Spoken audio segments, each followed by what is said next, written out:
If this side of my face looks weird or swollen, my mouth is still numb from the dentist. Deal with it. Good evening, ladies and gents. So just the other day, I was sitting alone watching TV, just being alone with my thoughts, and then something came on the TV, and it reminded me of something I used to watch back when I was smaller. Then it just opened a door to different thoughts linked to my childhood, to the point that I have come up with a list of what I call unpopular childhood opinions.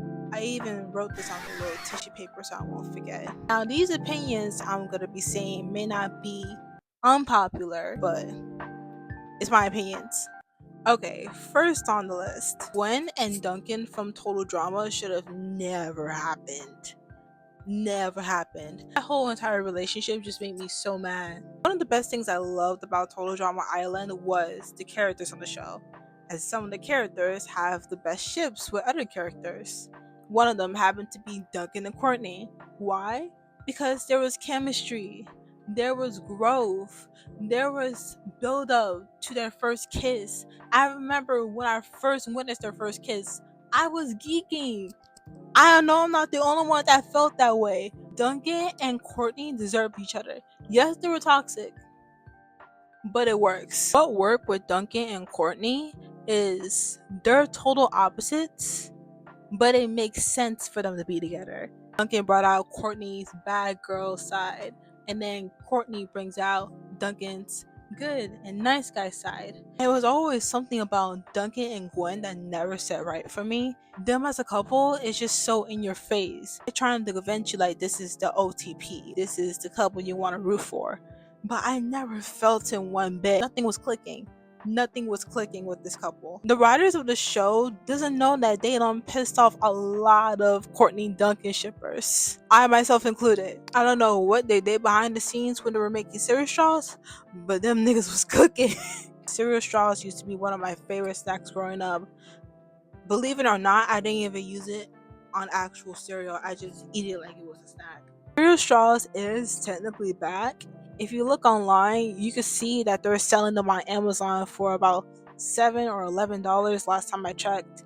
And they're also selling it at Dollar Tree for like $1 and some change. But it's not the same. What I mean by comeback, I mean I should be able to go to my local Publix that's 5 minutes away, go to the cereal aisle, pick up a box of cereal straws, pay it, and go straight home. I shouldn't have to go through obstacles to get a box of cereal straws. Come on now. And if you even consider bringing back cereal straws in stores, I recommend that you launch them with a cinnamon toast crunch flavor. I wasn't asking. It is never okay to eat your school lunch with a carton of milk. Whose idea was this? Michelle Obama? The carton of milk to go with your school lunch trope never made sense to me, and it still doesn't make sense to me to this day. Imagine you eating a slice of cheese pizza and you're drinking your carton of chocolate milk to go with it. That's a lactose worst nightmare. And speaking of pizza, Chuck E. Cheese pizza still hits as an adult. I don't care. I don't care. Yes, I'm 22.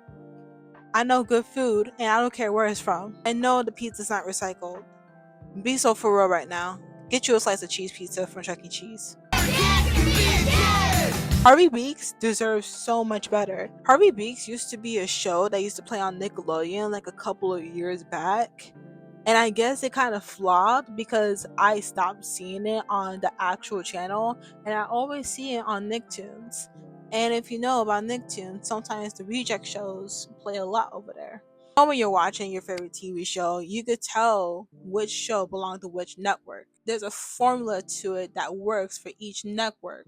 Like for Harvey Beaks. Harvey Beaks is a nice, gentle show, but it also tackles a lot of mature themes to make it easier on the kids to learn about. And I feel like that formula wasn't fitting Nickelodeon in a sense, and I feel like that formula would work much better if it was on Cartoon Network. Okay, a lot of y'all gonna side at me for this, but Teen Titans Go slaps. I know. This is coming from the biggest Teen Titans Go hater since 2013, since the beginning. I love the original show and I hated the way that it ended. I feel like a lot of us, including myself, deserve a proper finale from the original show, but for some reason they just want to reboot some goofy ass show, and I was hating on that. I was hating on it hard. Although I was secretly hating it, but I was also secretly enjoying it. On seriousness, how colorful it was. Where Teen Titans Go, you get to just watch. Like, don't think too hard about it. Just watch and enjoy. And that's what I loved about the show. And my last opinion is Gen Alpha needs some children horror in their life. And I'm not talking about just the video games, although that does play a huge part. It should be exposed more to media that's targeted directly towards kids. Back where I was growing up, we had a lot of media for children. There was Courage the Cowardly Dog, there was Are You Afraid of the Dark, The Haunting Hour, Goosebumps. Oh my god, don't even get me started on Goosebumps. This is coming from a person who's been a scary cat for most of her life, who now has an obsession with horror.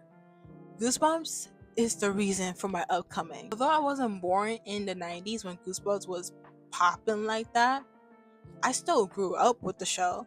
I remember when Cartoon Network used to play old Goosebumps episodes every single year for Halloween, and I would eat it up every time. When watching Goosebumps, I was covering my eyes, but at the same time, I didn't want to leave the room when it was playing. Like, I want to stick around for more, but I'm not liking what I see so far, and that's what I loved about it. I was more drawn to the covers because the covers were so colorful. It was horrifying but mesmerizing at the same time. So much to the point that you don't even want to leave your eyes in front of the covers, but yet you want to get in between those covers to see what's inside. What makes you horrifying? Pause.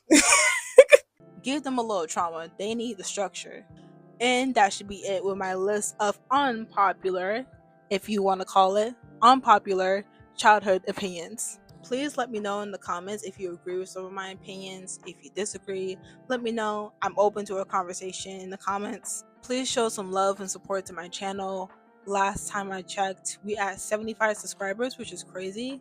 And I definitely want to build to 100 subscribers by my birthday. If no one told you this, I love you. Make smart decisions, and I'll see you next time. Bye.